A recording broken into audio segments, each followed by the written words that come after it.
Hello and welcome to the Yogi Collection. I'm Yogi, your curator through the fascinating world of diecast collectibles. I've got a special one for you guys this week. It's not so much about the history of motorsports, but it's the history of the love of modifying cars. And it's not just about modifying any car, it's about modifying sports cars, high-performance cars, and dare I say, supercars. Yes, that's right. Supercars. Who would be brave enough to cut into a Ferrari F40 and make it into a street car like no other? But before we get into any of that, I have to make a proper diorama for this presentation, don't I?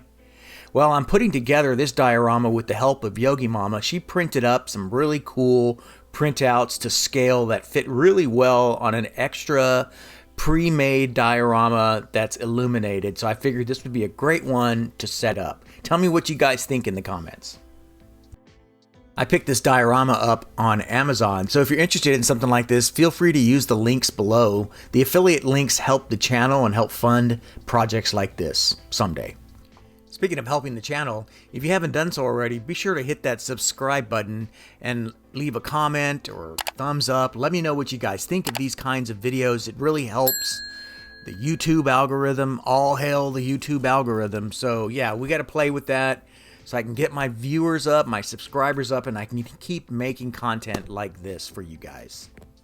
All right, now that this diorama is put together, it looks really good. I'm really liking the way that it turned out. Special thanks to Yogi Mama again. So with that, welcome to the show. But first, let's talk about taco trucks. Yes, that's right, guys. In my first video, I talked about how I love these castings of taco trucks, and I have a real special one for you guys today. Today I have one that is probably going to be my favorite one because it's got one of my favorite superhero characters on it, and that's Deadpool. And this is, yes, Deadpool's chimichangas, or chimichangas, however you guys want to say it. And this one's really special because it has great detail. The paintwork on it is phenomenal. It's solid metal. The base is metal. It has real rider tires on it. All of the good stuff.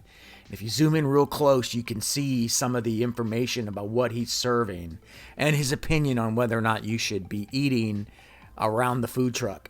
But what I also like is that you can actually see that they took the time to put some Deadpool detail on the little miniature inside of the food truck. So it's really, really cool detail. I love it. And I'm going to leave it here on display because the people here in this diorama are going to get hungry at some point. I really have a feeling that someone's going to be coming after a chimichanga, and I need to be ready. So as I was saying, who would be gutsy enough, who would be brave enough to cut into an exotic sports car? We're talking about Wataru Kato, the founder of Liberty Walk. That's what we're going to be talking about today, guys. And I know you guys are really excited about learning more and more about this, but for those folks who are not in the know, let's go back a few years and see where it all started. Liberty Walk got its start in 1993 modifying K-cars. And K-cars, for those folks who don't know, are cars that are basically daily drivers in the Japanese community. At the time, his creations stirred up so much interest and sometimes controversy by adding a few fender flares and lowering it down a few centimeters, really sent a shockwave through the car enthusiast community. Imagine taking a daily driver car like this tiny one here and adding some fender flares to it and lowering it could have such a profound impact on the not only the visuals but the person driving it. And this is what Liberty Walk is all about. Now, Kato-san was not the originator of the custom car culture movement. The subculture Bosu Soku started up its popularity in the 50s, but became extremely popular in the car culture world in the 1980s. These were guys that were veterans from World War II that had now settled down in their communities and wanted to build or express themselves, and what better way than to customize K-cars. The term Bosu Soku basically means running out of control or an out of control gang. There's different translations for this, but that's basically the gist.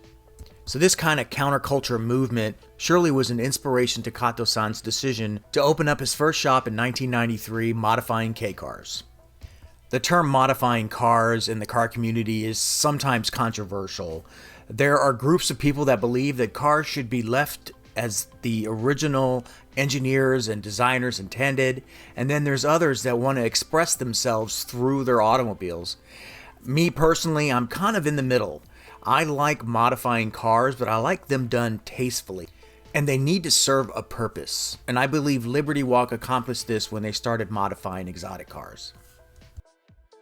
Now, Kato-san didn't start cutting into exotic cars right out of the gate, of course.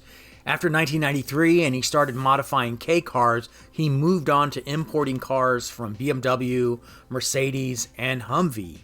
I'm thinking about Humvee and I'm imagining a Humvee that has a body kit on it. And I'm like, can we get the Humvee any wider? I don't know.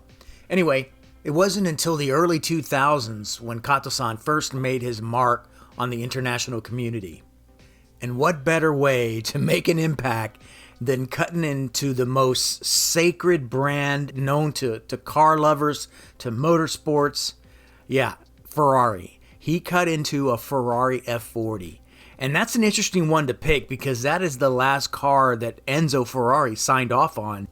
So let's just say it wasn't really popular at the time. No one had ever considered cutting into a work of art like that. But again, this is about expressing one's vision, one's personality, and he did just that. Now, it took several years more for him to make an impact on the community. He was one of the first modifiers to show up at SEMA in Las Vegas with a Lamborghini Murcielago. And in 2009, when he presented this at SEMA, it blew the roof off the place. Orders started pouring in, and his impact in the car culture community was set. And now with the Liberty Walk brand being as strong and popular as it is, it just made sense to immortalize his designs into something that can fit in the palm of our hands. And that's what I wanted to show you today, is a handful of cars that I picked myself and I'm going to curate for you on what I believe are excellent examples of some of the work that Kato-san and his team have done throughout the years. So if you're ready, let's start our engines. Okay, first up from the Hot Wheels main line is the Liberty Walk Silhouette Sylvia. This is a Sylvia S15 model. The body kit on this car really transforms the appearance of it from a daily driver with good balance to now an aggressive sports car with fantastic balance. And if you live in America and you haven't heard of the Sylvia, there's probably a good reason for that. The car that Nissan imported into the United States was not called the Sylvia, it was called the 240 SX, and that's what I remember it by. What made the Sylvia 240 SX so popular is that it was a rear-wheel drive vehicle, as well as having tremendous balance, and you'll often see these cars participating in drift competitions. Alright, the next one from the Hot Wheels main line is the exact same car, but in black. I really loved this body style, and it looks amazing in gloss black with gold trim. And I have another one that's also gloss black, but it's a different livery that I'm going to show you here in a little bit. But I loved it so much I had to present you two of them in two different colors.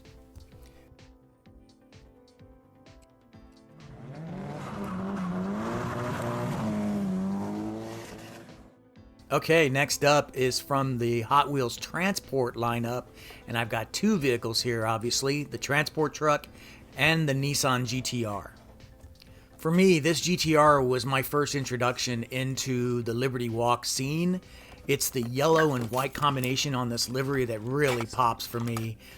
But the body kit really upgrades the look of this GTR that's getting a little long in the tooth as far as I'm concerned, but really updates the look to make it look more modern and slightly more European. The Nissan GTR is often nicknamed Godzilla, and it has a storied history in both street and competitive racing, making it a favorite for modifications from companies like Liberty Walk. The number 23 on this car is pronounced Nissan in Japanese, hence the word Nissan. So there's a little tie there. I don't know if you guys knew that. I didn't either when I did my research. Uh-oh, I think it's that time again. Nerd alert! Yeah, that's right, Nerd Alert. Nerd Alert is a segment that I have in my videos where I deep dive into more of the history or the pedigree behind the car and what inspired the artist at Hot Wheels or any of the other diecast manufacturers to put this car in our hands. And this week we're going to cover the GTR.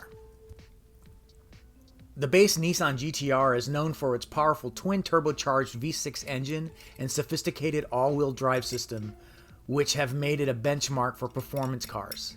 The GTR's modifications by Liberty Walk reflect a growing trend in the automotive culture that embraces both performance and dramatic aesthetics, bridging the gap between racing function and artistic form. And as I mentioned earlier in my introduction, the reason why I'm talking about Liberty Walk is because it's not just a body kit slapped onto a car, it actually has purpose. And I believe that this diecast model represents not just a car, but a philosophy within car culture that every vehicle has potential beyond its factory limits. And the GTR is the epitome of such design. Now, as far as the transport truck itself, it's not a real vehicle, but it is an imagined representation of what a transport truck would look like decked out in a Liberty Walk livery. Now, as far as this truck is concerned, I really like the styling of it. I love the wheel covers on the back of the trailer to give it more of a raked look, as well as it butterflying open on both sides to give spectators the view of the vehicle from either side, as well as allowing the vehicle to roll out from the back. Nice construction, nice design, and it's going to look really good in my collection.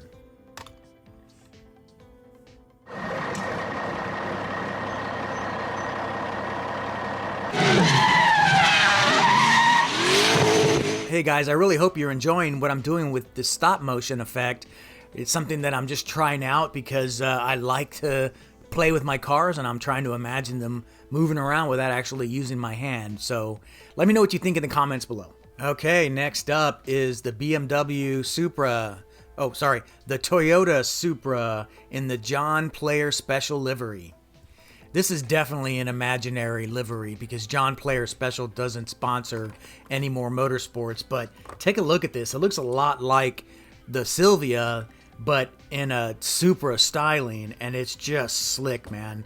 They made the Supra look really aggressive. I love the pinstriping and the wing in the back and the gold tips on the exhaust. I mean, wow. Such a great design here, but I love Mini GT. You guys should love Mini GT. In fact, I'm going to be doing a Mini GT video coming up in the future where I'm just going to cover a whole slew of different Mini GT cars available. But this Supra is really cool.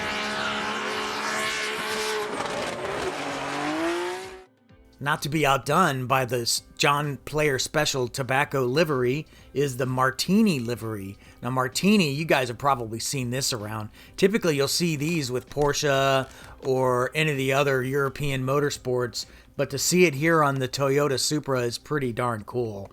I love the color combination of the red and blue, and the Martini logo just brings back memories of classic motorsports time. Another great vehicle with the Liberty Walk touch.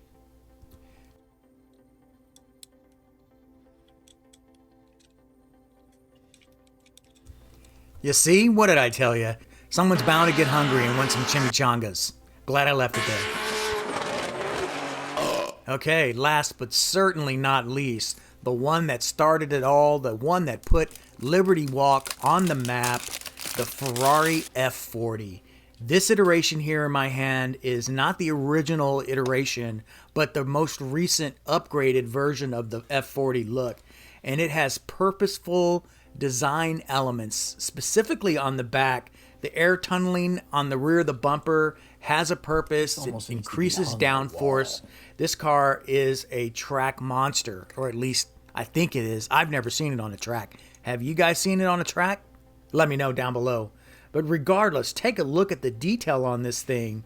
It's got red interior. It's got a red roll bar covering the engine on the back, which you can see through the transparent trunk, carbon fiber all around, nice little touches, and slammed so much that I can't even roll this car around really to play with, because the wheels don't roll all that great because the car is just so low to the ground. When I saw this car featured in a Haggerty video recently at Liberty Walk, it just blew my mind how incredible this thing looks. I mean, the F40 is pretty timeless. You slap a body kit on this thing, widen its stance, and make it look like this, wow, just incredible. And I shouldn't fail to mention the packaging that came with this F40 is incredible. The base plate alone is really killer with the graffiti. I believe this graffiti is actually on the wall at Liberty Walk, so I'm going to be featuring this somewhere in my collection as wall art at 1/64 scale.